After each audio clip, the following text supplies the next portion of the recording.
Model Manoranjith எப்படி பார்த்தீங்கன்னா இதழ்கள் எல்லாமே கொட்டையாக வந்து பூக்கள் பூக்குமோ அதே மாதிரி மஞ்சள் கலரில் பூக்குங்க பாருங்களேன். எல்லா இதழ்கள் எல்லாமே எவ்வளோ நீட்டமாக இருக்குன்னு. இது வந்து பார்த்தீங்கன்னா பூக்கள் ஃபஸ்ட்டு வந்து பார்த்தீங்கன்னா லைட் க்ரீன் பாருங்கள், எல்லாமே க்ரீன் கலரில் இருக்கும், நல்லா பச்சை கலரில் இருக்கும். அப்புறம் நல்லா ஃபைனலாக வந்து பார்த்தீங்கன்னா இந்த மாதிரி எல்லோ கலரில் மாறினப்போ தான் இந்த வாசனை கும்முன்னு இருக்கும். ஓகேங்களா. இந்த வந்து பார்த்தீங்கன்னா இந்த கனக செண்பகம் ஓகேங்களா, லாங்கியை வச்சு நிறைய ஹேர் ஆயில் தயாரிக்கிறாங்க, நிறைய முடிகளுக்கு வந்து பார்த்தீங்கன்னா மருந்து தயாரிக்க மெடிசன் வேல்யூ உள்ள ஒரு பூ தான் இது. வந்து பார்த்தீங்கன்னா நம்ம சாமிக்கு பூஜைக்கு எல்லாத்துக்கும் வச்சுக்கலாம். நீங்கள் தலைக்கு வச்சுனோம்னா கூட ஒரு சூப்பராக இருக்கும், பார்க்குறதுக்கு அழகாக இருக்கும். ஓகேங்களா.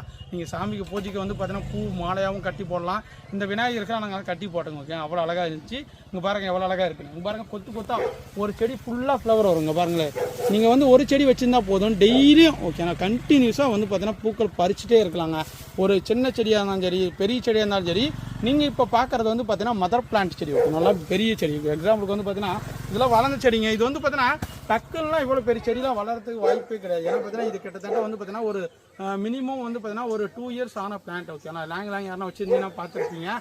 சின்ன செடியாக இருக்கும்போது நிறைய பேர் பூ பூத்திருக்கும், ஆனால் வந்து செடியோட வளர்ச்சி இருக்காது. ஓகே, ஆனால் இது வந்து பார்த்தீங்கன்னா மதர் பிளான்ட் நம்மகிட்ட நியூவாக ஸ்டாக் வந்திருக்கு. பிளான்ட்டோட ஹைட் வந்து பார்த்தீங்கன்னா ஒரு 4 அடி இருக்கும்.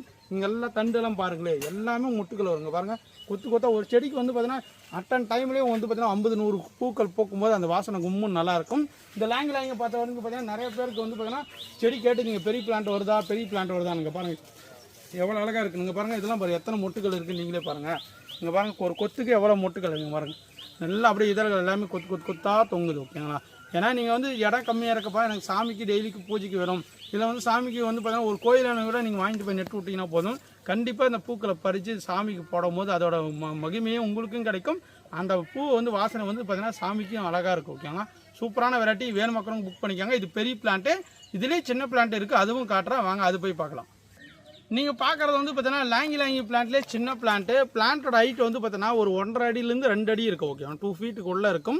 இதுலேயே பூ பூத்துருக்கு, நீங்களே பார்க்கலாம் பாருங்கள் எவ்வளோ அழகாக பூத்துருக்குன்னு. சின்ன செடியிலே பூக்குங்க, ஒரு சூப்பரான ரகம். இது வந்து பார்த்தீங்கன்னா ஒரு பாட்டில் ஈஸியாக வச்சு லோவான மெயின்டெனன்ஸ் பண்ணலாம். ஏன்னா ஒரு 10 இன்ச் பாட்டு இருந்தாலும் சரி, இல்லை ஒரு 14 இன்ச் பாட்டு இருந்தாலும் சரி, இல்லை வந்து பார்த்தீங்கன்னா ஒரு 20 லிட்டர் வந்து வாட்டர் கேன் அந்த இது இருந்தால் கூட போதும். அதை கட் பண்ணிவிட்டு நீங்கள் தாராளமாக வச்சு வளர்க்கலாம். இந்த மாதிரி நல்ல எல்லோ கலரை மாறும். ஓகே, ஆனால் இதே பூ வந்து பார்த்தீங்கன்னா இதே மாதிரி எல்லோ கலரில் மாறும்.